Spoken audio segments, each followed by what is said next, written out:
Thanks, Johanna. Welcome, everyone.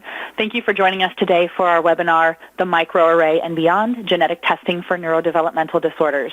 My name is Christy Moore, and I'm a genetic counselor and the pediatric product manager here at Ambry. In this webinar, we will provide a brief overview about neurodevelopmental disorders and how genetic testing can be helpful, from single syndrome testing and multi-gene panels to microarray and diagnostic exome sequencing. We will highlight some of the tests we have available at Ambry and discuss how Ambry can be your partner in finding answers for the patients and families you work with. At the end of the presentation, we will have time for questions, so please feel free to type questions into the Q&A box at any time during the presentation. It's now my pleasure to introduce our speakers for today.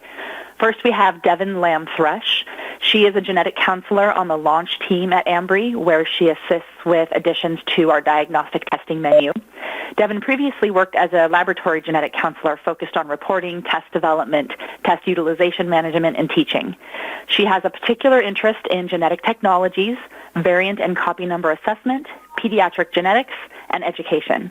She is currently a contributing faculty member for the Northwestern University Graduate Program in Genetic Counseling, as well as a member of the ClinGen Education, Engagement, and Counseling Workshop. Our second speaker is Layla Shahmirzadi. She's a genetic counselor and the clinical genomics product manager at Ambry, where she manages the clinical exome sequencing and microarray tests. In her previous role at Ambry, Layla was a reporting genetic counselor for exome sequencing tests. Layla has a particular interest in genomic technologies and the application of genomics to clinical care. And now I'll hand it off to Devin, who will get us started. Thank you, Christy. Layla and I are really excited to speak to you guys today about how Ambry can be your partner with neurodevelopmental testing. So let's see. So what we're going to start off with is talking about generally what are neurodevelopmental disorders. And they are defined as the impairment of the growth and development of the brain or central nervous system. This can affect emotion, learning ability, self-control, and memory. Onset is usually in the early developmental period, so thinking about early childhood before grade school, and unfolds and develops as the child grows. The range can vary. Some children have very specific deficits, such as with speech, but other children may have more global impairments. And they frequently tend to co-occur, and children may be diagnosed with more than one neurodevelopmental disorder. For example, approximately 1/3 of children with autism also have a diagnosis of epilepsy. There are many genetic and non-genetic causes of neurodevelopmental disorders, and today we will be focusing on genetic causes and how genetic testing can help. Common presenting features include developmental delay with or without regression, intellectual disability, characteristics of an autism spectrum disorder, and seizures and/or epilepsy.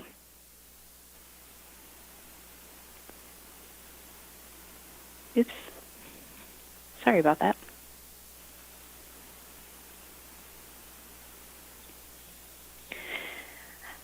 Neurodevelopmental disorders affect approximately 4.6 million Americans.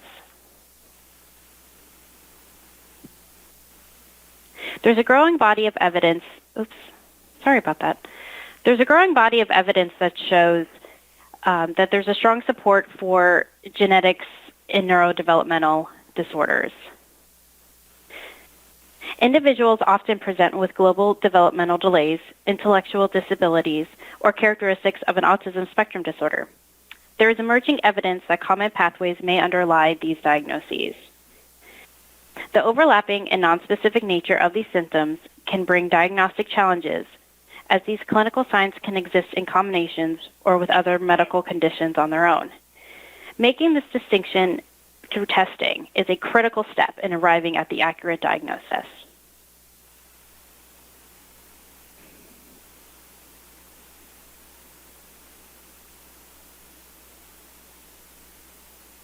Intellectual disability affects 2 to 3% of Americans, or 2 to 3% of Americans also may have an autism spectrum disorder as well. Approximately 1 in 5 with intellectual disability can find an underlying cause with genetic testing, and 1 in 3 and 1 in 3 with autism spectrum disorders can find an underlying cause with genetic testing. The American College of Medical Genetics and Genomics, the American Academy of Pediatrics, and the American Academy of Neurology all recommend genetic testing in the setting of intellectual disability and autism spectrum disorders.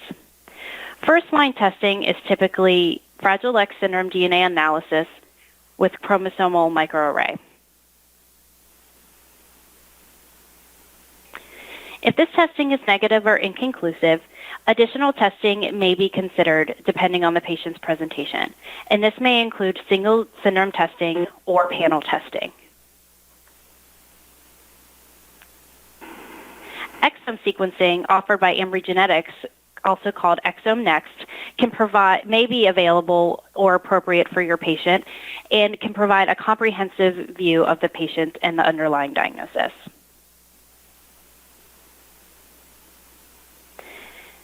Let's see. Intellectual disability is further defined as having an IQ of less than 70 with the onset before 18 years of age.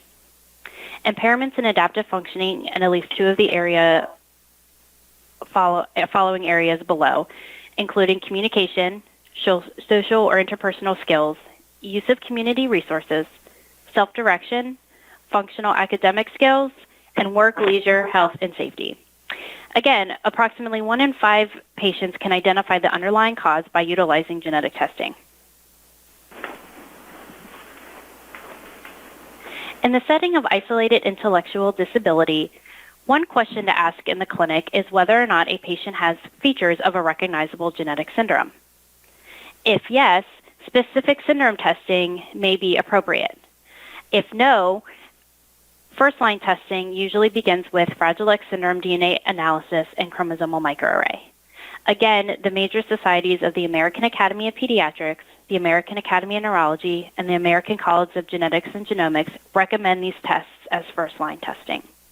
This testing may also be considered if specific syndrome testing is inconclusive or negative. If there's an inconclusive or negative result on the Fragile X and chromosomal microarray, there may be additional testing options available for healthcare providers to consider.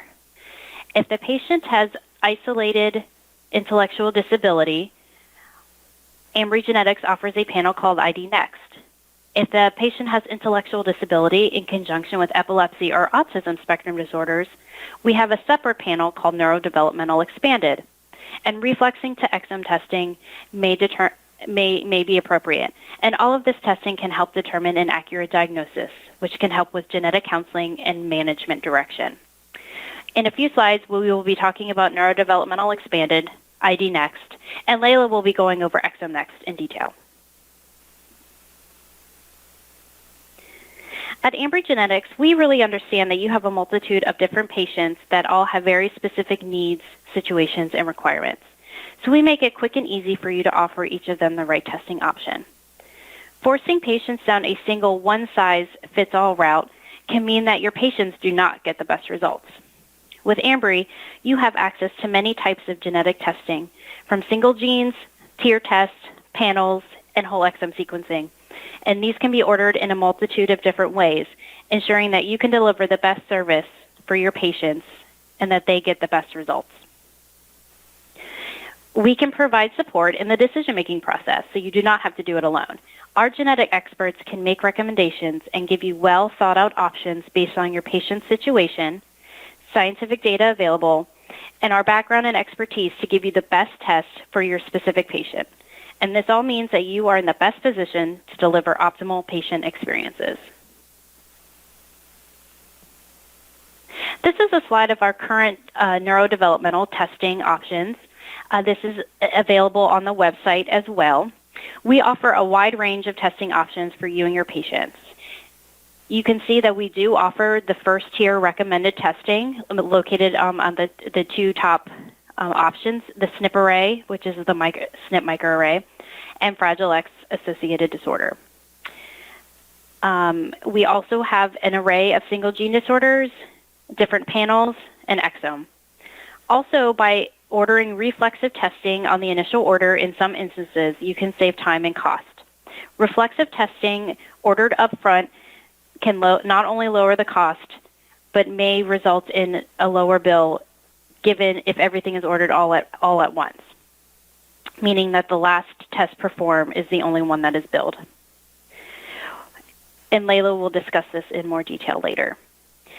When evaluating a patient with a neurodevelopmental disorder and that patient has features of a specific disorder, again, it is best to start with single syndrome testing that is focused to that condition.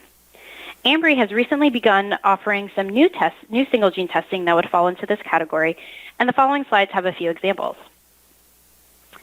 Cornelia de Lange is a multiple congenital anomaly syndrome. The common features include pre- and postnatal growth retardation, hirsutism, variable limb defects, microcephaly, characteristic facial features, intellectual disability that ranges from mild to severe, and these patients can have autistic or self-destructive behaviors. Ambry Genetics has recently launched a test called ExomeNext, which is a panel of 5 genes known to be implicated with Cornelia de Lange syndrome. The pie graph below shows the percentage of clinically affected individuals with mutations in each of these genes. For this testing, we offer gene sequencing and deletion duplication analysis for these 5 genes with a turnaround time of 2 to 4 weeks. If a patient presents with these features, it makes sense to order this gene panel first rather than exploring other testing, since this would likely reduce turnaround time and lower costs. Another new test we have recently launched is Rubinstein-Tabby syndrome. Common features include intellectual disability, characteristic facial features listed here, broad thumbs and toes, multiple congenital anomalies, and failure to thrive in infancy with obesity developing in childhood. We currently offer CREB-BP gene sequencing and deletion duplication analysis in a turnaround time of 2 to 4 weeks. This test can detect 50 to 60% of patients with Rubinstein-Tabby syndrome. Common disorders in the differential diagnosis of neurodevelopmental disorders are Angelman syndrome and Prader-Will syndrome. Angelman and Prader-Will syndromes are caused by the loss of function in genes on the same region of chromosome 15. The specific region of chromosome 15 has a parent of origin specific gene activation caused by a phenomenon, which is genomic imprinting. Disruptions in the genomic imprinting in this region either leads to Angelman syndrome or Prader-Will, depending on whether or not the maternally or paternally inherited allele is involved. The common features of the disorder are listed here, and they can, especially as children grow and develop, these disorders vary quite differently, even though the same region of chromosome 15 is involved. We currently offer methylation studies for Angelman and Prader-Will syndrome through methylation-specific MLPA. This specific technology will detect disruptions in genomic imprinting caused by deletions, uniparental disomy, or imprinting center defects. Methylation studies will detect approximately 80% of Angelman syndrome and greater than 99% of Prader-Will syndrome. If Angelman syndrome is in your differential diagnosis, even after or in the setting of a negative methylation result, it is recommended that UBE3A sequencing also be performed, and this can be ordered as a reflex test because approximately 11% of Angelman syndrome is due to sequencing changes in UBE3A. Therefore, by ordering methylation studies with reflex to UBE3A, this has an approximate 90% detection rate for Angelman syndrome.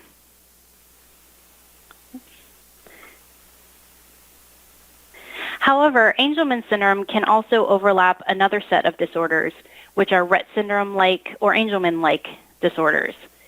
We recently launched a panel called ExomeNext, and it's a panel of 22 genes that are associated with Rett, Angelman, and other overlapping associated disorders. All of the 22 genes on this panel have overlapping features, including developmental delay, microcephaly, intellectual disability, speech impairment, and epilepsy. Therefore, if a specific testing for Angelman syndrome is negative, panel testing for Rett Angelman may be appropriate. The turnaround time is 3 to 5 weeks, and again includes gene sequencing with deletion duplication analysis. Genetic testing can assist with clarifying a diagnosis and lead to tailored management recommendations in genetic counseling. However, sometimes the patient's presentation is very nonspecific. In this case example, we have an 18-month-old female with features of an autism spectrum disorder. The clinician orders Autism First, which is a panel I will talk about in just a minute, and finds a mutation in TSC1, and therefore the child is diagnosed with tuberous sclerosis complex, and management recommendations are tailored based on this result to care for the multiple body systems that can be affected, even though this patient does not have any other presenting features of TSC yet. This test is returned in 3 weeks at a lower cost and with a less of a chance for variants of unknown significance. Autism First is a targeted panel of 16 genes, and they are highlighted here. They are syndromic, and all of these genes are recognized by ACMG as syndromic disorders that have ASD as a large component. We offer gene sequencing and deletion duplication analysis for these genes, and the turnaround time is approximately 3 to 4 weeks. ExomeNext is a broader panel of 48 genes that includes syndromic and non-syndromic autism spectrum disorders. As you can see, it includes all of the genes included on Autism First. It includes some additional syndromic genes, but then also includes a subset of non-syndromic genes that have been recently implicated in non-syndromic autism spectrum disorder. The turnaround time for this test is approximately 4 to 6 weeks. Intellectual disability can be implicated in syndromic and non-syndromic forms as well. ExomeNext is a broad panel of 140 genes for syndromic and non-syndromic intellectual disability. Again, we offer gene sequencing as well as deletion duplication analysis in a turnaround time of 5 to 7 weeks. You will see that on this panel, many of the syndromic forms of intellectual disability are also offered as single gene disorder testing or may be available on a different panel. Again, if your patient meets a specific criteria or has specific features for one of these disorders, that specific testing should be performed first. However, we know that many children may not present typically or may not have fully developed the typical characteristics of these disorders yet. And so these are included on these panels. Also of note, there are many genes on this panel that are associated with non-syndromic intellectual disability.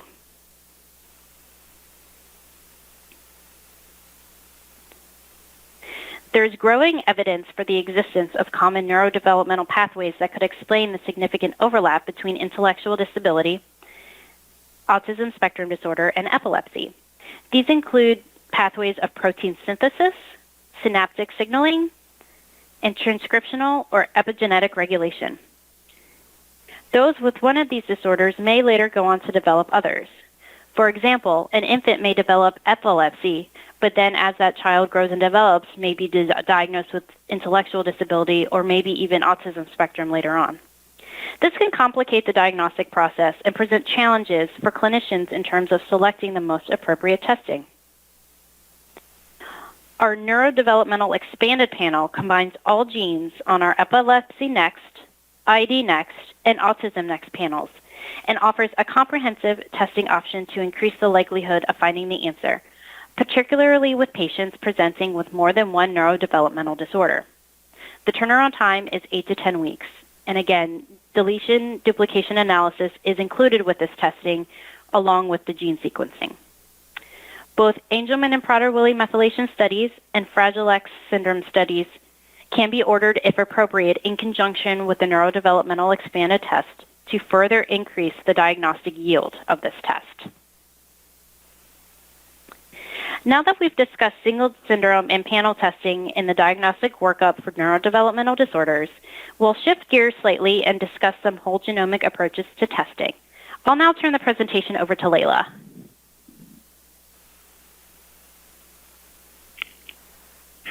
Thank you, Devin.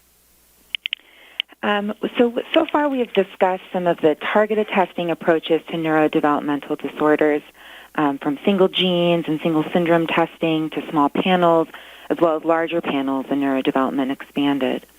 Now what I'd like to do is talk a little bit about those whole genomic approaches to testing, and I'll start by talking about the chromosomal microarray, and then we'll go on to talking about ExomeNext, our clinical exome sequencing test. So as described earlier, going back to this algorithm, for patients with unexplained intellectual disability, microarray has been established as a first-line genetic test in the absence of a recognizable genetic syndrome, along with Fragile X testing. Additionally, it can be considered after targeted testing for a suspected syndrome if that fails to arrive at a diagnosis.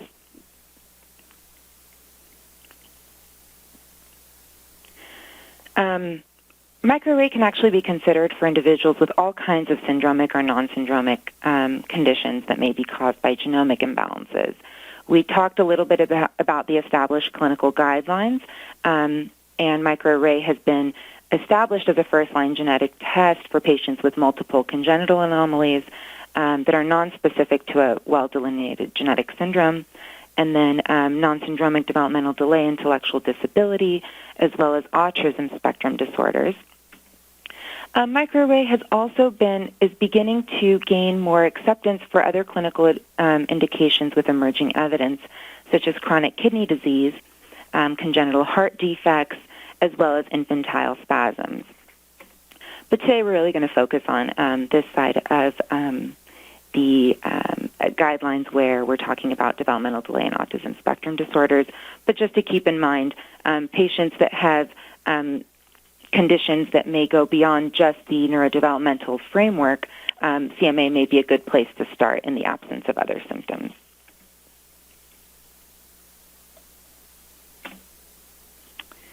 Okay, so what can CMA detect? Genomic imbalances are an underlying cause of many causes of neurodevelopmental diseases, as well as other congenital anomalies and numerous genetic syndromes. Routine karyotype has been available for a long time and really can commonly detect common chromosomal imbalances, but there are others that will be missed. So these are picking up the large-scale chromosomal imbalances. But when we're thinking about the scale of genomic variation, those chromosomal imbalances are very much on the large scale. When we want to look at smaller imbalances, copy number variations, and other unbalanced chromosomal anomalies, we have to use a different type of methodology, and that's where the microarray comes in. So the chromosomal microarray can pick up those smaller copy number variations and unbalanced chromosomal anomalies. So specifically, we can pick up microdeletions and duplications with this testing, subtelomeric chromosomal DNA rearrangements. So these are some rearrangements that may be unbalanced. Well-characterized microdeletion and duplication syndrome, so we have probes for anything that has been previously characterized. Additionally, the SNP array specifically, and I'll talk more in detail about that, can pick up risk for uniparental disomy, as well as regions of homozygosity.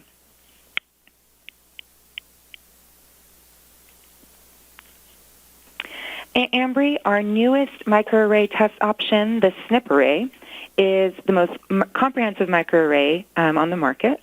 This microarray has taken the place of our previous 400K SNP plus CGH array. So if anyone had previously ordered that test, this new SNP array has now taken the place of that test. This microarray has 2.6 million copy number probes and 750,000 SNP probes. Together, these probes allow for the detection of copy number variations, as well as smaller deletions and duplications and other unbalanced rearrangements across the entire genome at one time. So we have this genome-wide detection of copy number losses and gains. Additionally, the SNP array has the SNP probes, which allow for detection of regions of homozygosity. And this may indicate consanguinity is involved, or which can also increase the risk for autosomal recessive disorders.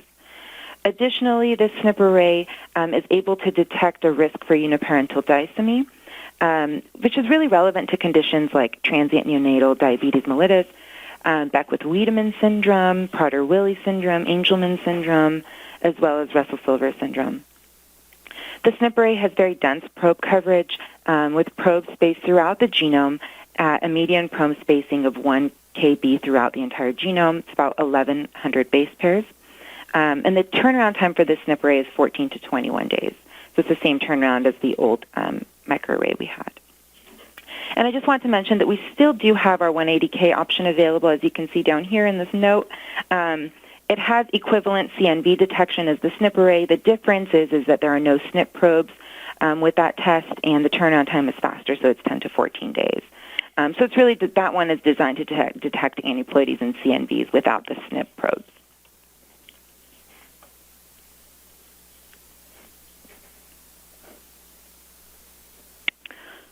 All right, so going back to our testing algorithm, we've talked about microarray and where that can come into the testing algorithm more as the first-line test. And now I'd like to talk a little bit about our exome testing. And thinking about, when testing patients for unexplained intellectual disability, we've talked about a number of those different testing options. And one of the most comprehensive testing options we have at Ambry is ExomeNext. It's our clinical whole exome sequencing test. And for patients presenting with unexplained ID or neurodevelopmental diseases, in the presence or absence of a recognizable genetic syndrome, ExomeNext may be indicated. So many clinicians may begin with Fragile X and microarray testing if there's no other suspected syndrome. And then those are per established guidelines. And then they may reflex to a targeted panel, like Neurodevelopment Expanded, if the patient has a constellation of epilepsy and autism and ID. Or if they don't, if it's just intellectual disability, they may order the ID next. And from there, if it's negative, they may reflex to ExomeNext if there is still no underlying cause of disease identified. I just wanted to point out here that's not the only way to order ExomeNext. ExomeNext can really be ordered wherever in the test algorithm the clinician seems feasible. So if, for example, a patient may have conditions or features beyond just the neurodevelopmental disorders that expand to other types of body systems as well, ExomeNext may come in prior to a panel or in place of a panel. But if we're just thinking about the neurodevelopmental diseases, sometimes it's better to order the panels first and then go on to Exome. But it's all based on however the clinician seems best for the patient to order the testing. So what is the exome? When we're thinking about the entire genome, only about 1% of the genome is made up of exons. All of the exons together make up the exome. And it's very important to clinical testing because most of the mutations that we know of today are actually located within the exome. So about 85 of the known mutations that lead to disease that we know of today are located in the exons, and this number is growing. We're also starting to learn about the other parts of the genome as well, but the vast majority are currently located in the exome.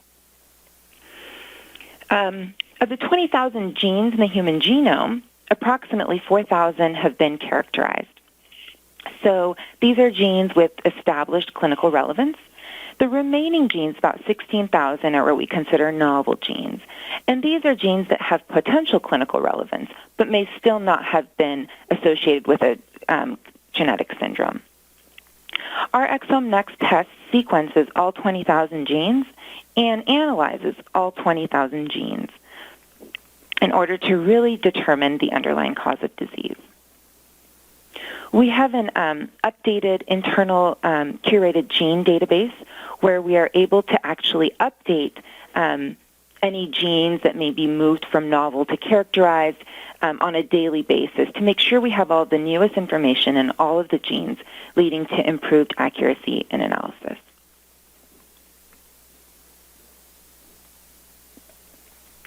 All right, I'd like to go over our ExomeNext testing options. At Ambry, we offer two variations of ExomeNext testing. Both tests offer the same core features. We sequence up to 20,000, or we analyze up to 20,000 genes. We sequence the mitochondrial genome all the time.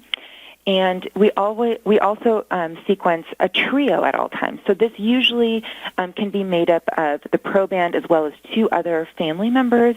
In a lot of cases, we prefer the parents, but there are some conditions where other family members may be used as well. And I wanted to mention that a trio is not required for testing, but it can highly increase our diagnostic yield. So we can still do it if a patient is adopted and only the proband is available, or only one parent is available. However, we do recommend the trio. Additionally, with our ExomeNext test option, we include what we call co-segregation analysis or family studies. So we ask beyond the trio if there are additional first-degree relatives in the immediate family, like siblings of the proband, to submit all of those at the time of testing, and we actually use them to further our analysis. So we'll do single-site testing on them for any candidate findings. And additionally, we offer secondary findings analysis. And these are things that may be unrelated to the reason for testing. So we go by some of the recommended genes to be reported. And these can be things like a BRCA1 mutation in a patient with neurodevelopmental disease. And again, these are all optional. The main difference between the 2 options is the turnaround time and the price. So our ExomeNext test is our standard test at 8 to 12 weeks, and the price is $5,800. That's the institutional price. And our ExomeNext Rapid is really a rapid option for those who need a faster turnaround time. That turnaround time is 2 to 5 weeks, and the institutional cost is about $15,000. The rapid option has been really geared towards patients maybe in the neonatal setting, as well as others who may need a more rapid diagnosis.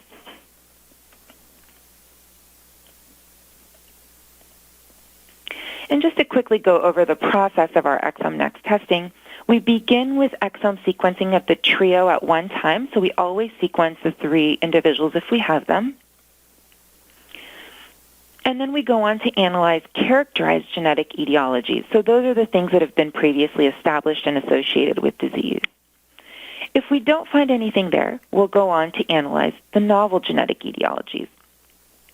And once we find a candidate alteration, whether it's in the characterized or novel genetic etiologies, we'll go on to perform those family studies, so co-segregation analysis in the family as well as Sanger confirmation of those candidate findings. So in this case, if we have a family, a trio with the proband as well as an additional sibling, we'll go on to perform single-site testing in the entire family, including the additional relatives beyond the trio. From there, we'll go on to finish up the comprehensive analysis and report the results in the primary report. So the primary report will only contain candidate alterations that have been associated with the patient's symptoms and we believe meet the threshold for them to call out as a positive or uncertain finding. Anything that is not related to the patient's phenotype may be reported in a secondary findings report, which is optional.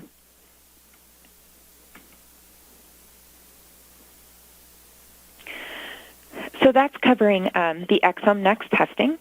And now I'd like to go through a couple more things that we offer here at Ambry. So one is comprehensive reporting for all of our tests, not just our exome test, all of our panels and single gene tests. I have included here kind of a sample report. This is specifically for a panel test, but the layout is pretty similar for all of our sample reports. We begin with a demographic info, and then there will be a results section, as well as a summary of the results, an interpretation. If there's a panel, it'll talk about all the genes that have been tested, and additionally there will be information on the mutation and the gene identified. Additionally, we may provide more supplemental data specifically for VUSs, as well as other mutations where there may need to be more information, such as evolutionary conservation and Grantham tables. The ExomeNext test will definitely have supplemental information, particularly for positive results, and other reports as well may have some supplemental data.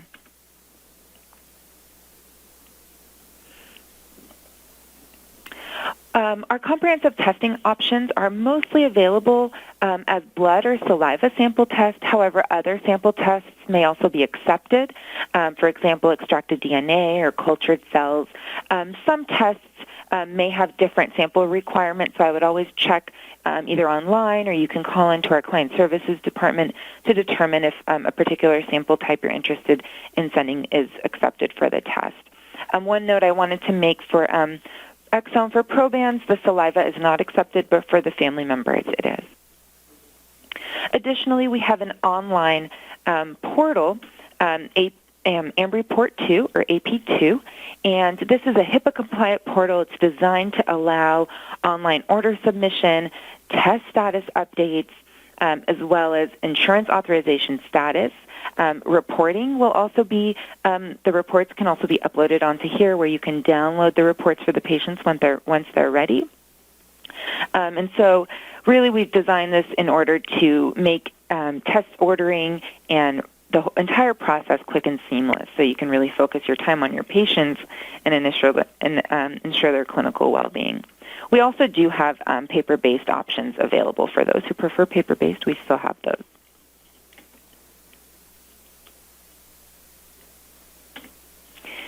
And I wanted to briefly go back over our flexible testing options.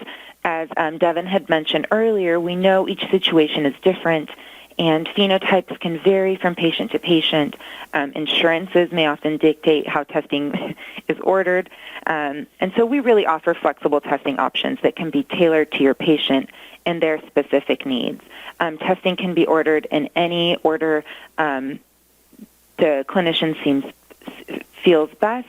We have a full neurodevelopment comprehensive testing menu, from the first-line recommended tests of Microarray and Fragile X to panels like IDNext, Autism First, ExomeNext, all the way down through to ExomeNext. So these can be ordered in any way the clinician seems fit. One thing I wanted to mention, for a lot of our tests, if they're ordered reflexively up front, usually, most specifically when you want to go from a small panel to a large panel or go from a small panel, large panel to Exome, ultimately the most comprehensive test will often be billed. So, for example, if you want to go from IDNext to ExomeNext, ultimately the ExomeNext would be billed. And you can always call in and ask specifically for your patient how that would work.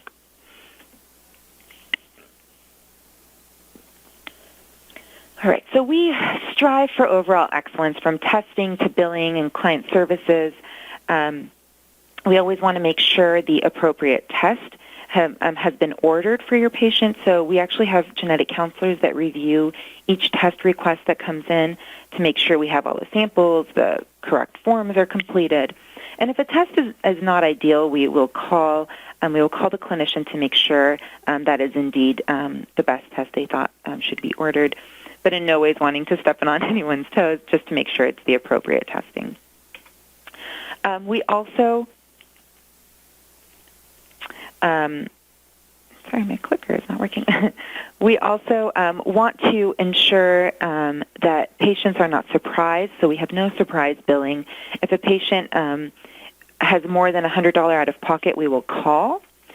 And mentioning that, I also wanted to mention that we are contracted with over 90-something% of insurance companies in the United States. So all major insurance companies in the United States, we are covered. So if your patient will be covered, we also offer pre-authorization, and we can do all that for you.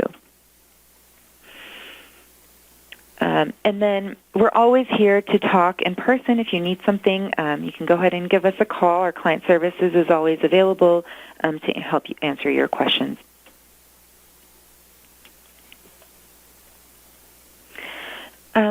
Another point I wanted to make is that at Ambry, we really believe the world would be a better place if all human disease was understood. And so we work really hard to support the wider scientific community by pushing new scientific discoveries and improving management and patient care through sharing of data. In order to do this, we share data with the scientific community on a daily basis from scientific posters, peer-reviewed publications, scientific presentations. We also collaborate extensively with large groups such as PROMPT and EGI, the Epilepsy Genetics Initiative, and on a daily basis we even contribute to public databases such as ClinVar. Our latest efforts for data sharing is the launch of Ambry Share, which is our data sharing program. And just to quickly give a brief overview of Ambry Share, it is really comprised of three main parts. Ambry Share is made up of the Ambry Share database, which is one of the largest allele frequency databases with anonymized aggregate human genome data on 10,000 patients with disease. And so this database can be used similarly to our other allele frequency databases like Thousand Genomes or EXAC, but the biggest difference is that this database contains data from patients that actually have disease. So other databases may often have patients that are healthy in there, and those are what you're looking at, allele frequency. So this is the complete opposite to that. It's actually patients with disease. This initial launch contains genomic data from patients with breast and ovarian cancer, but we're continually adding to this data set and making it more robust with a variety of other diseases as well. The other part to Ambry Share is the scientific community, and our goal is for the scientific community to use this data to have free access to all of this aggregated variant data from the sequence cohort in order to use this to work on new breakthroughs, treatments, and cures. Clinicians and researchers can register to use the database, which includes all of the allele frequencies, or they can request to download the data set. And this is what the data set would look like. Just a quick image here. So this is kind of how the website looks, where you can search for a gene, and you can see the allele frequency in this cohort. The last part to Ambry Share is really the patients. So patients who consent to the use of their sample for research can be included in this. And patients can also register to receive updates. They can't directly enroll in Ambry Share, but they can register to receive updates with Ambry Share. They can also gain access to our patient websites, which has a lot of educational information about genetics. And they can also gain access to our family history tool where they can draw their own pedigree, print it out, and take it to their provider to determine if genetic counseling or genetic testing may be right for them.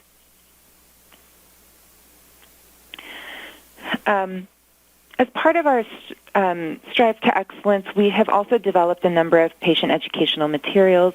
We have genetic testing guides, we have videos, as well as billing information. We also have most recently developed patient websites. So patients.ambrygen.com is a place where you can always guide your patients to go to learn more about genetic conditions and, again, gain access to those pedigrees and things like that that they can use that may be helpful for you as well. We ultimately are committed to patient care, ensuring we have mechanisms and expertise in place to deliver accurate results with processes that put patients at the heart of personalized care. We uniquely contribute to the R&D community, and we push for transparency to ensure that all patients have access to the tests they need. And with that, I'd like to thank you for joining this webinar today. And we are going to hopefully have a few minutes for some questions.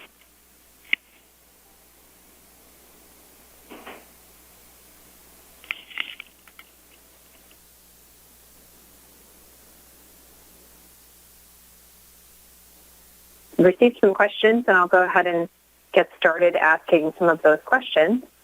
The first one I think we'll direct to Devin.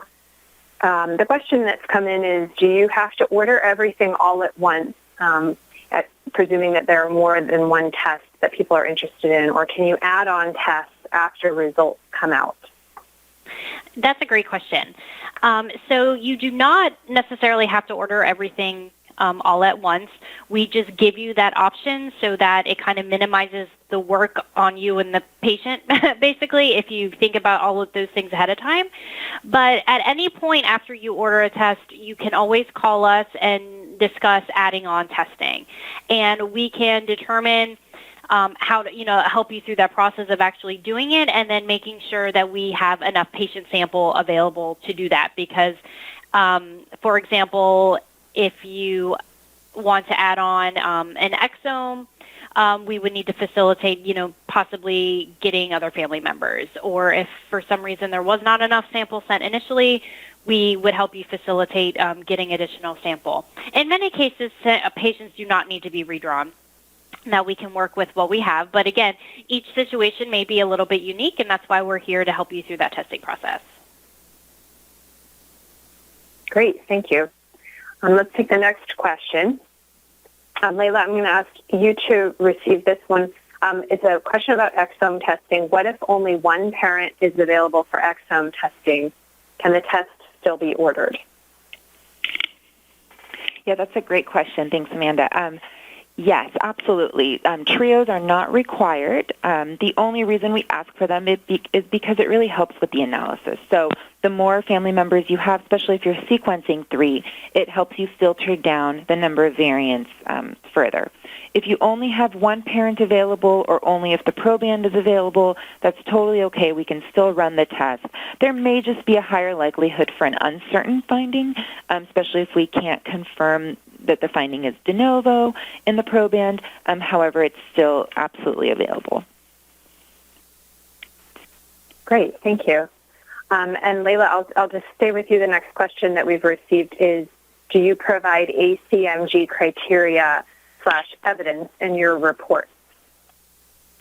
Yes, that's a great question. Yes, we do include that. We have a whole section on, I believe it's called the variant, or it's like additional information on the mutation. And so it goes through, in the interpretation section, it kind of highlights the reasons why this mutation was reported as a mutation, or a likely pathogenic mutation, or a VUS.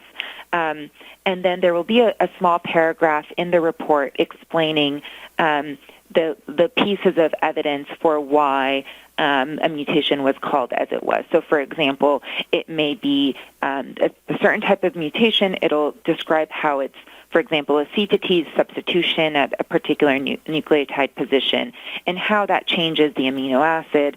And then from there, pieces of evidence that have been reported about this mutation. So we draw in all of those lines of evidence used in the ACMG reporting criteria in there. And there will be references as well. Great, thank you. So let's see. I think this question would be best to direct to Devin. If a single syndrome is ordered and negative, and there's a reflex to a larger panel, when is the clinician notified? That is a great question. Currently, what we do is, once the first test is negative, we immediately proceed to the next step, or to the next testing. And then at the end, the clinician is notified when the results are finished. However, what's great about our AP2, the Ambry Port 2, the portal that Layla was talking about, is that clinicians can go in at any time and find out the status of their testing. They can log in at any time and see kind of what's pending and what's complete.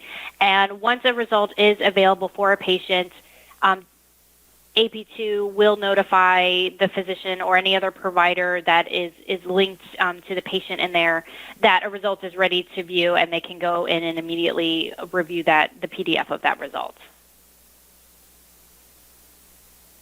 Great, thank you. And Devin, I'm going to stay with you. There's a question about a slide that you showed for Autism First. I think it was the case example slide with the young baby that had characteristics of an autism spectrum disorder, and Autism First was ordered. And the question indicates that the slide indicated that there was no VUS rate. Was this a misunderstanding, or could you just review that information briefly? Yeah, so in the slide, what we were trying to get across was that it's not that there's no VUS rate with this type of panel. It's that you're less likely to have a variant of unknown significance when you're, looking at genes that are targeted for a specific disorder, and also kind of honing in at what you're looking at. Instead of looking at a very large number of genes, when you decrease the number of genes you look at and they're pretty well characterized, you're going to have a lower risk of obtaining a VUS result. It's not that there's no VUS rate, it's just that there's a much lower risk of obtaining a VUS result. I hope that's helpful. Yes, thank you. And I think the follow-up question is whether or not we're aware of the VUS rates for any of these neurodevelopmental panels that have been reviewed in today's webinar. We specifically don't have any hard numbers right now to share with VUS rates. We're hoping that in the next couple of months we'll be able to come up with that data. We've done that for our other panels as well, and so as soon as we have that data available to share, we're Ambry, so we're going to share it. So we'll make sure that gets published once we have those numbers kind of more concrete. Great, thank you. So Layla, I'm going to jump back to you. This one is for you. If we order an autism panel and then the neurodevelopment expanded panel and then an exome, how much will this cost? Oops, sorry. Great question. So ultimately, the exome will be billed. I think that will be the final one, as long as they're all ordered reflexively at the upfront. And so that's what that's the main thing we recommend. One thing you can always do if you have a specific case where you want to do that, or if you want to do it for all of your cases, I would call our client services and just speak, with someone in billing just to confirm that those tests that you're indicating that you want to reflex to would work with that. Great, thank you. And Devin, a question for you. What do you suggest for isolated epilepsy? I have a patient that developed epilepsy at age 7. So, while we didn't specifically talk about it in this webinar, we do have kind of a package or a suite of tests that are specific for epilepsy, and that information is available on our website. We have several different types of epilepsy testing options. A lot of our smaller panel testing is organized by the type of seizures that patient has. So if a patient has infantile spasms, then we have a small panel for that. Again, depending on the type of seizure type that the patient has, we have a small panel for that.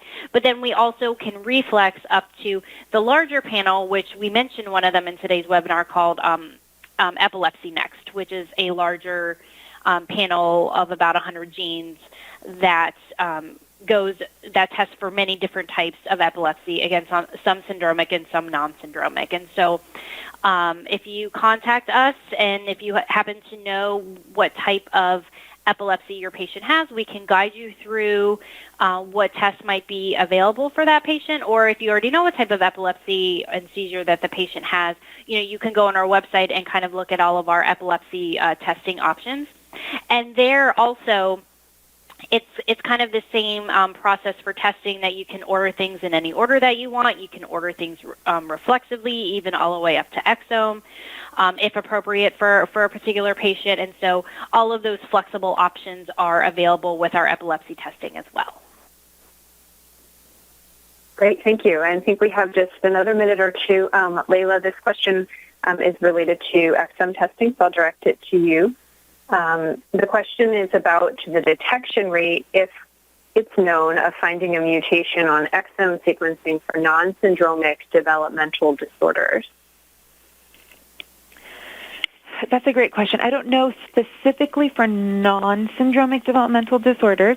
Our average detection rate on exome is roughly about 30% for characterized within the characterized genes, and about 7 to 8% for novel genes. So, when you order exome, about 30% of the time it'll be positive in a characterized gene, and about 7 to 9% in a novel gene. However, one thing I want to note that our highest detection rate has been among neurodevelopmental disorders as well as musculoskeletal disorders. So I could look at the data more specifically for that, but if you have specific questions, you can always email us as well, and I can try to look that up. Great, thank you. And don't go far away, because the next question is for you too. Do parents get secondary findings from exome testing? Great question. Yes. So this is something we've recently implemented. Parents can now, it's all optional. So parents have an option to receive a secondary findings result. So, for example, so anyone in the trio that's actually included has an option to receive a secondary findings result. And so for free, we offer what we call the ACMG minimum list of genes. So these are 56 genes that the American College of Medical Genetics and Genomics has recommended reporting when labs are doing exome sequencing. So we offer that for free to the parents. Again, it's optional. They can opt in or opt out on the family member requisition form that gets sent in along with the samples for the proband as well as the proband and their samples. And then parents also have an option, or anyone that's been sequenced as part of the trio has an option to receive an expanded secondary findings result as well. So there is an additional charge for that, but those can cover conditions that are more broad, like recessive conditions, childhood onset conditions, other cancer predisposition onset disorders, as well as some adult onset disorders as well. Great, thank you very much. And we're to the end of our time. There are some more questions that unfortunately we didn't get to, but we will respond directly to the people that asked those questions in the next day or two as we receive that information from our WebEx friends. So we will answer all the questions that were posed through the Q&A box. One of the questions that came up was whether we could pass along citations for the papers that were referenced for the talk today, and just to let everyone know that those are already listed on our website. So you're welcome to access our website. If you follow the website through to neurology testing under neurodevelopment, you'll be able to access the citations for each of the tests, as well as the overall information available about recommendations, particularly from ACMG, AAP, and AAN. So those are available on our website. Thank everyone for attending today. The recording from this webinar will also be available through the website. If any of your colleagues missed it or if you want to review it, you're welcome to access that. It usually takes about a week to 10 days to get that posted, so please check back frequently. If you have any other questions, don't hesitate to reach us. And thank you again